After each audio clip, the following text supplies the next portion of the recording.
Every single university in India, the students should know this, and I'm saying this for them. Every single university in India today has a vice chancellor from the RSS.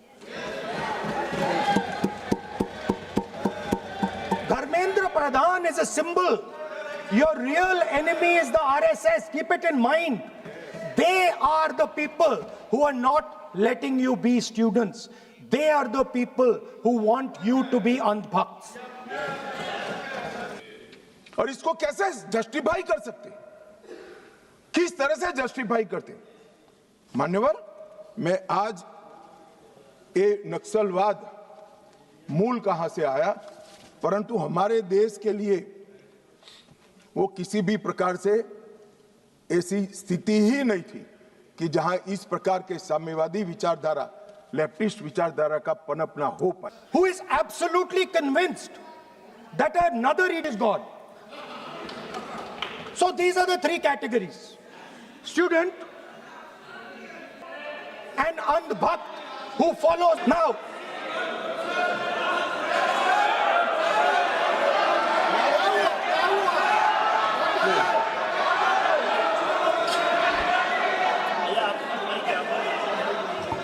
so Speaker sir,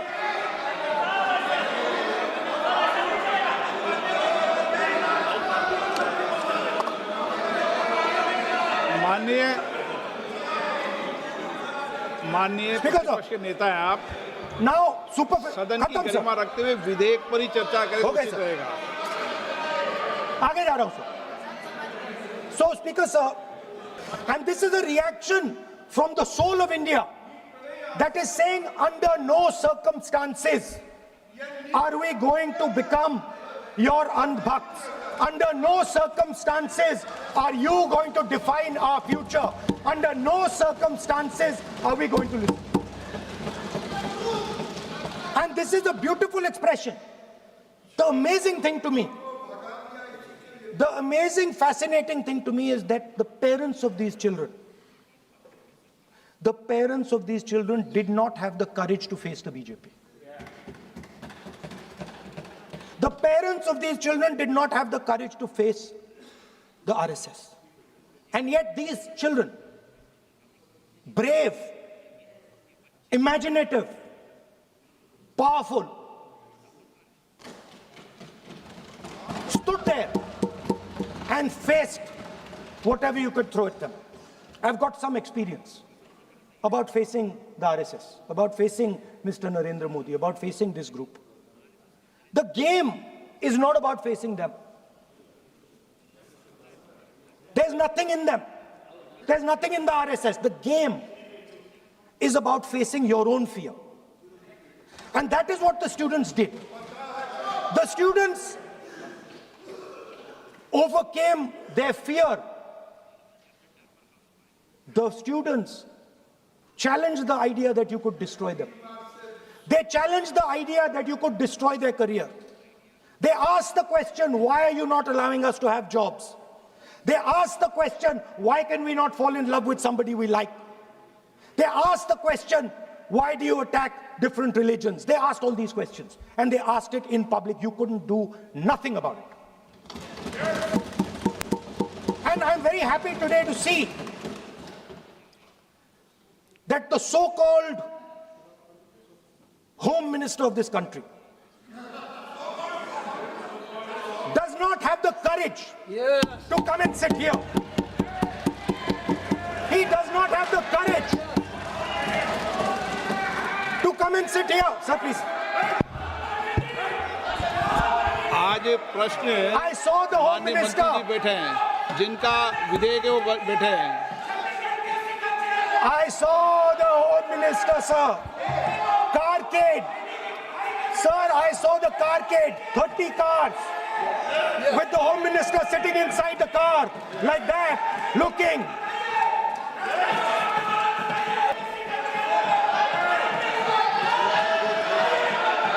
What is this, sir? Speaker, sir. Why is the Home Minister not here today? The Home Minister is not here today because he's not here today because he is scared.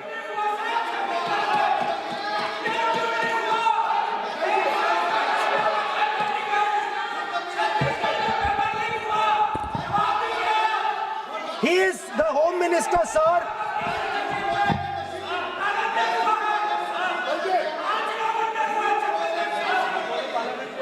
Sir बैठ जाओ। देखिए, आज home मंत्रालय पे चर्चा नहीं हो रही। आज जिस विधेयक पर सर, मैं चर्चा क्या बोलूं? माननीय मंत्री जी बैठे हैं। The Home Minister, sir, the Home Minister no, आज होम is मिनिस्टर पर scared. चर्चा नहीं है। जिस विधेयक पर चर्चा है, वो विधेयक पर मान्यवर, मैं 1905 से 1924 रूस में साम्यवादियों ने क्रांति करी। 1914 के युद्ध में रूस की आर्थिक हालत बहुत बिगड़ गई और वहां पर भूख, महंगाई, अव्यवस्था और 1905 में खूनी रविवार की घटना ने जनता का विश्वास शासन के प्रति तोड़ दिया और उसने 17 की क्रांति की नींव तैयार की। और मान्यवर, मजबूर होकर निकोलस द्वितीय ने गादी छोड़ दी। वहां पर एक वैक्यूम खड़ा हुआ और वैक्यूम को भरने के लिए वहां पर लेनिन की अध्यक्षता में साम्यवादी सरकार आई। इसी तरह से चीन में एक अव्यवस्था खड़ी हुई। करोड़ों किसानों गरीबी और भूखमरी से जीवन जी रहे थे और 1921 में कम्युनिस्ट चीनी पार्टी की स्थापना हुई। माओ उनके नेता बने। कम्युनिस्टों और कुओमिंटांग के बीच में, जो वहां के सो कॉल्ड राष्ट्रवादी थे, राजा के वफादार थे, इनके बीच में युद्ध हुआ और 34-35 में एक लॉन्ग मार्च हुई और मान्यवर, एक पीपल्स रिपब्लिक ऑफ चाइना की स्थापना 1939 में हुई। अब ये 1939 और 1925 वो दो महत्वपूर्ण घटनाएं हैं। इसका हमारे देश में क्या असर हुआ है समझिए साहब। जैसे ही रसिया में साम्यवादियों की सरकार का गठन हुआ, यहां पर 1925 में सीपीआई की स्थापना हुई, कम्युनिस्ट पार्टी ऑफ इंडिया। अब ये जो समर्थक है उनको मैं पूछना चाहता हूं, रसिया में कम्युनिस्टों की सरकार बनी, उसी वक्त यहां सीपीआई बना, सीपीआई की स्थापना हुई, इसके बीच में कोई रिलेशनशिप है क्या? ये सोचने की बात है। रसिया की सरकार ने स्पॉन्सर कर दुनिया भर में कम्युनिस्ट पार्टी की रचना की। इसका एक हिस्सा हमारे यहां बना हुआ है। अब जिस पार्टी की नींव ही किसी दूसरे देश की प्रेरणा से गई है, वो हमारे देश का भला कैसे सोचेंगे? इन्होंने तो अंग्रेजों का भी समर्थन किया था। 1964 में कम्युनिस्ट पार्टी मार्क्सिस्ट बनी। ये भी समझने जैसा है कि सीपीआईएम क्यों बना।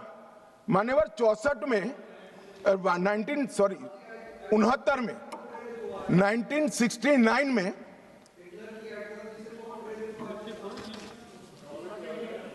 हो गया। बोलू यार, मुझे उकसाओ मत, आज मैं तय कर आया हूं, पूरी बात बताऊंगा। मान्यवर, 1964 में सीपीआईएम बना। यह भी समझना पड़ेगा कि सीपीआई थी, फिर सीपीआईएम क्यों बनी। मान्यवर, 1964 में सोवियत रशिया और चीन के बीच में झगड़ा हुआ, तो दोनों साम्यवादी राष्ट्र के अंदर अलग अलग विचारधारा की साम्यवादी सरकारें आई। जैसे अलग अलग विचारधारा की आई, तो यहां पर चीन की भी एक समर्थित पार्टी सीपीआई मार्क्सिस्ट खोल दी, जो अभी बोल रहे थे, अपने अमराराम जी बोल रहे थे। मान्यवर, ये दोनों पार्टियां कम्युनिस्टों की, एक रसिया में जब क्रांति हुई तब हुई, और एक रसिया के चीन के बीच मतभेद हुआ तब हुई। इसके बाद 69 में संसदीय राजनीति का विरोध करने के लिए, मेरी बात ध्यान से सभी लोग सुने, आपके माध्यम से मैं देश को भी कहना चाहता हूं, 1969 में सीपीआई एमएल मार्क्सिस्ट की स्थापना हुई। इसका उद्देश्य कोई विकास का वैक्यूम बनना नहीं था, कोई अधिकारों की रक्षा नहीं था। उसके संविधान में उद्देश्य था संसदीय राजनीति का विरोध कर सशस्त्र क्रांति करना। जो रशिया और चीन में कर चुके थे, मगर यहां राजाशाही नहीं बची थी, अंग्रेज यहां था नहीं, यहां संविधान से चलने वाली एक लोकतांत्रिक सरकार बन गई थी। फिर क्यों संसद का विरोध? चुनाव लड़ते, जीत कर आते, अपनी बातों को लोगों को मनवाते, मगर वैसे तो कोई बात सुनेगा नहीं। इसलिए सशस्त्र क्रांति, क्रांति कई प्रकार की होती है। वैचारिक क्रांति होती है, कुछ लोगों ने गीतों लिखकर क्रांति की है, महात्मा जैसे लोगों ने अहिंसक क्रांति करी थी। इन्होंने सशस्त्र क्रांति और दूसरा संसदीय राजनीति का विरोध करना, ये दो उद्देश्यों के साथ सीपीआई मार्क्सिस्ट बना और मान्यवर यही आज के माओविस्ट है। ये मूल समझे बगैर अन्याय अन्याय अन्याय अन्याय रटे जा रहे। भाई अन्याय के लिए नहीं बनी है, हमारी संसदीय राजनीति का विरोध करने के लिए, संसद का जिसका आप सदस्य हो इसका विरोध करने के लिए बने। उसके बाद में 75 में जैसे ही कांग्रेस का समर्थन मिला, एमसीसी माओइस्ट बनी और बिहार झारखंड केंद्रित पार्टी बनी। फिर पीडब्ल्यूजी 80 में बना, वो आंध्र केंद्रित बना। 82 में दलित किसान केंद्रित सशस्त्र संघर्ष CPI ML party unity. Another group of people. They are not students. Who are they? She says they are absolutely convinced that they know everything. They believe that the universe is static. And they believe that knowledge emerges from inside them.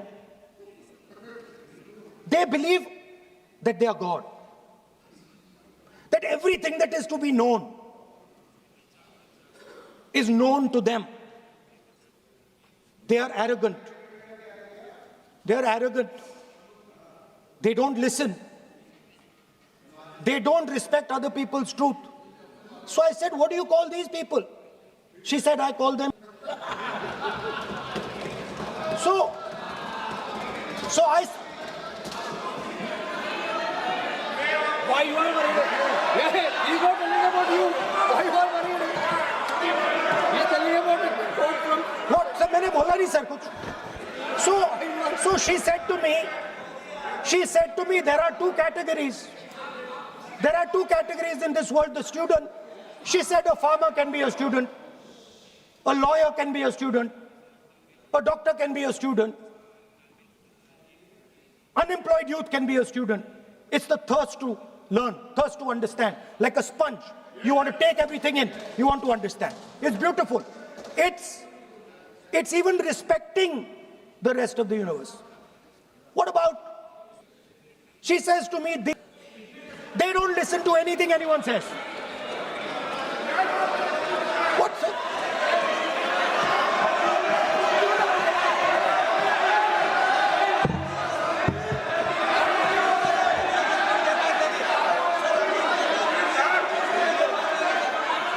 Speaker sir, what is going on, sir? आप So she said to me, मान्य she said to me, सदस्य, आप प्रतिपक्ष के नेता हैं। She said to me, एक minute, lovely girl. मान्य सदस्य, प्लीज एक मिनट, मान्य सदस्य, मैं आपके बारे में नहीं बोल रहा हूं. प्रतिपक्ष के नेता हैं। I'm not talking about you.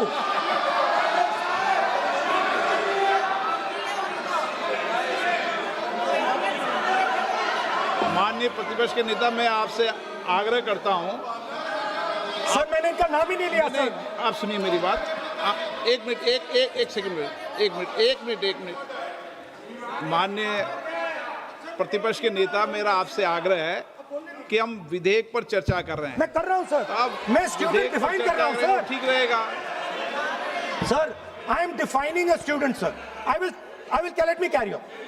Sir, so I said, sir, ये जो स्टूडेंट होता है, इसका लक्ष्य क्या होता है? तो उसने मुझे बोला, स्टूडेंट का लक्ष्य होता है कि वो सच्चाई के पीछे दौड़ता रहता है. उसके लिए सच्चाई मीठी होती है, Truth is sweet. Like Gandhiji said, the windows of his house are open to all winds. Then I said, what about? And she said,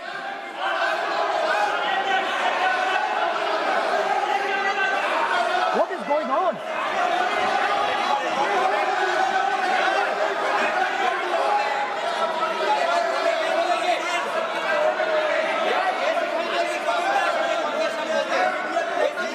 Okay, sir.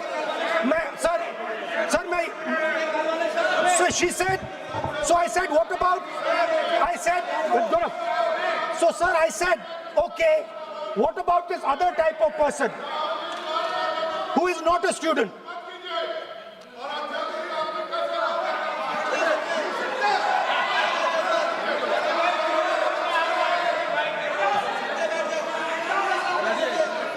So she said,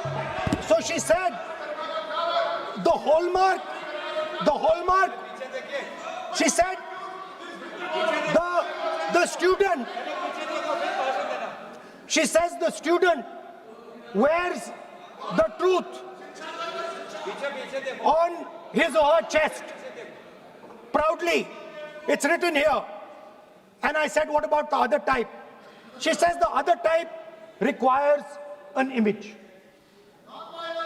It requires an image, and as that image is not true, because I'm not talking about that. As it is not true to pretend he's God, he has to create this massive image. Then I asked a question, sir. मैं सोचा कि यार ये, sorry sir, मैं सोचा कि ये student है और फिर ये, तो मैंने उससे पूछा एक बात बताओ, ये तीसरी कैटेगरी कहां जाती है? ये तीसरी कैटेगरी कहां जाती है? उसने कहा कौन सी तीसरी कैटेगरी? मैंने कहा अंधभक्त। इसको कहां डाला जाए? She says to me, अंधभक्त is a person who is absolutely convinced that another is God. So these are the three categories: student and andhbhakt who follows. Now,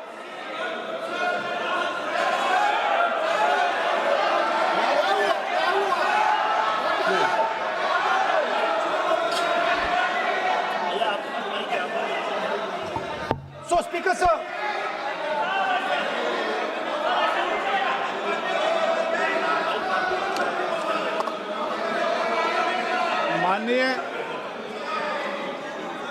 माननीय Speaker, प्रतिपक्ष के नेता हैं आप, now super सदन की खत्म सर, गरिमा रखते हुए विधेयक पर ही चर्चा करें तो हो गए उचित सर। रहेगा। आगे जा रहा हूं sir. So Speaker sir, I found this to be a very nice framework, and this framework came to me from an 18-year-old girl, lovely student, probably one of the protesters in the Chhatron Ki Goonj programs. Sir superficially, sir लगता है, sir superficially लगता है कि हमारे जो students हैं वो exams के बारे में बात कर रहे हैं, वो एजुकेशन सिस्टम के बारे में बात कर रहे हैं, वो शिक्षा की कॉस्ट के बारे में बात कर रहे हैं, और ये सच है. Education system is very expensive. More money is spent on one exam, on one exam, than is spent by the government on our education budget. Sir, 8-10 घंटे students पढ़ते हैं, सालों के लिए पढ़ते हैं. Sir, please. Sir, Sir, they are not right. we will not allow anybody to touch this. This is the point. Kiran Rijiju, then we will not allow it. What is this? Where is the? Sir ये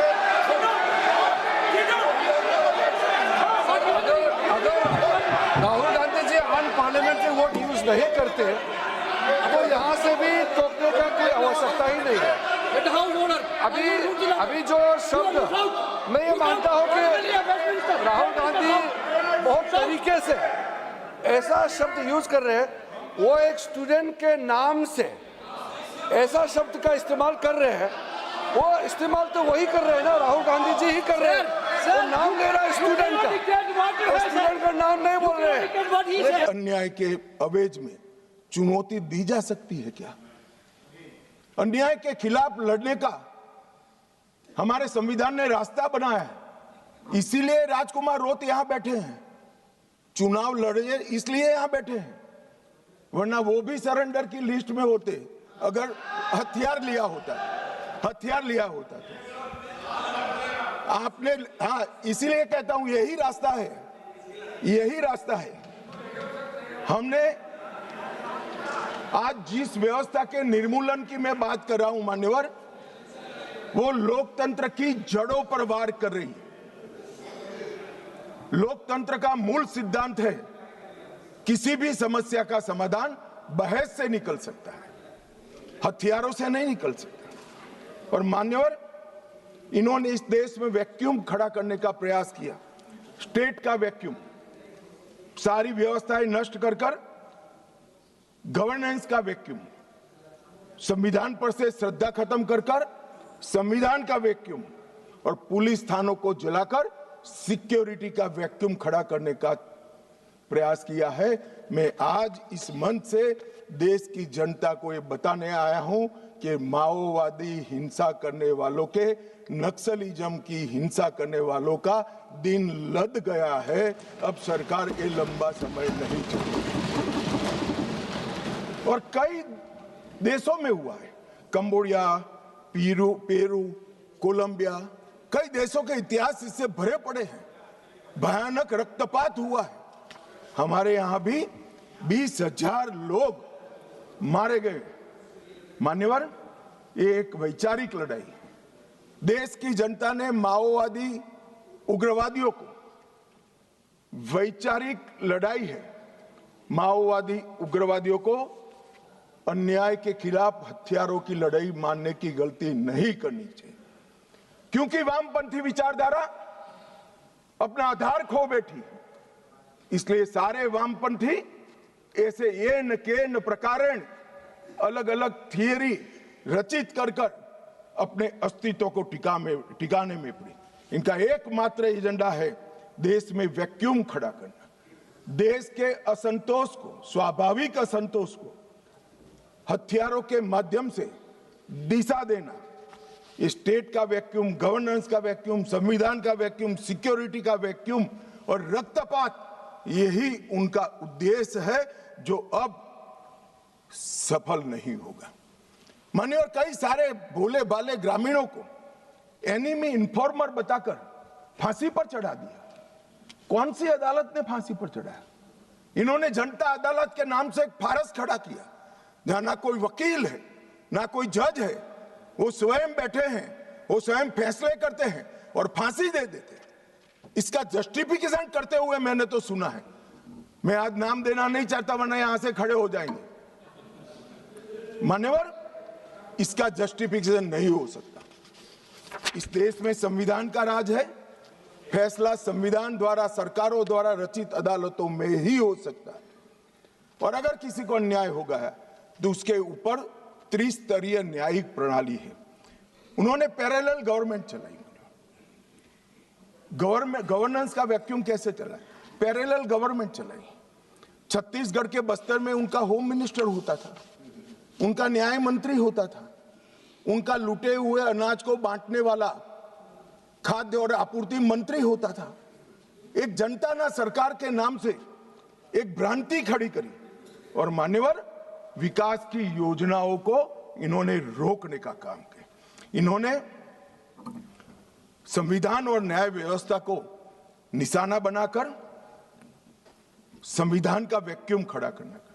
कोई चुनाव न लड़े, मतदान नहीं होने देंगे, सरपंच कोई नहीं होगा, तहसील पंचायत, जिला पंचायत का सदस्य नहीं होगा, विधायक वो चाहते हैं वो ही जीत कर आएंगे। किस प्रकार की व्यवस्था खड़ी करना चाहते? और इसका समर्थन कैसे हो सकता है? अब कह रहे बातचीत करो, जो कह रहे उनको मैं बताना चाहता हूं, मैं 50 बार कह चुका हूं सार्वजनिक मंचों पर, बस्तर में जाकर, बस्तर के हर तहसील में जाकर कह चुका हूं, हथियार डाल दीजिए, सरकार आपके पूरे पुनर्वसन की व्यवस्था करेगी, मगर हथियार नहीं डालेंगे। मान्यवर, हमारी सरकार का पॉलिसी है, चर्चा उसी से होती है जो हथियार डालता है, जो गोली चलाता है उसको जवाब गोली से ही दिया जाता है। ये हमारी सरकार का पॉलिसी, हथियार डाल दो। मैं आगे बताता हूं कितने लोगों ने डाल दिए और अब पुनर्वसन कर रहे हैं। और मान्यवर, इसका नतीजा ये आया कि 70 से 26 तक यहां ये चलता रहा। कई ऐसे हमले हुए, जहानाबाद का हमला, 1000 आर्म्स नक्सलियों ने सीआरपीएफ के कैंप को और जेल को कब्जे कर अजय कानू समेत 389 कैदियों को मुक्त कराकर ले गए। आंध्र ओडिशा सीमा पर दर्जनों स्कूलों और इंफ्रास्ट्रक्चर की सुनियोजित विनाश किया। हर ठेके में 20% का जनता ना टैक्स डालते रहे। मान्यवर, 70 ट्रकों में झारखंड में एक साथ आग लगा दी, 11 बोगियों में मालगाड़ी में एक साथ आग लगा दी और वार्षिक वसूली उनकी जनता ना टैक्स की, इनके ही सेक्रेटरी का जो कंप्यूटर मिला है इसके हवाले से कह रहा हूं, 240 करोड़ रुपया थी। मान्यवर, 240 करोड़ रुपया।